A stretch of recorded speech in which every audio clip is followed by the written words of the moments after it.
Hello అండి. ఎప్పుడు మనం బియ్యపిండి, శనగపిండితోటి ఇలా సన్న కారపూసలాగైనా, చక్రాల్లాగైనా ప్రిపేర్ చేసుకుంటాం కదా! అలా కాకుండా ఈసారి రాగి పిండితోటి చేయండి.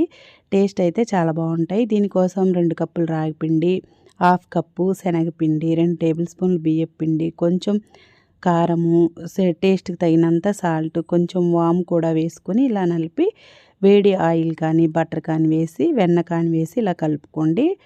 కొంచెం కొంచెం వాటర్ వేసుకుంటూ మనం ఎప్పుడులాగే చక్రాల పిండి కలిపినట్టే కలిపేసుకొని పక్కన ఉంచుకోండి. ఇప్పుడు డీప్ ఫ్రై తగినంత ఆయిల్ తీసుకొని ఆయిల్ హీట్ అయిన తర్వాత ఇలా మీకు ఎలా చక్రాలు కావాలంటే ఆ సైజు ప్లేట్ వేసుకొని చేసుకోండి. నేను ఇక్కడైతే సన్న చక్రాలు అయితే చేద్దామని ఇలా చేశాను.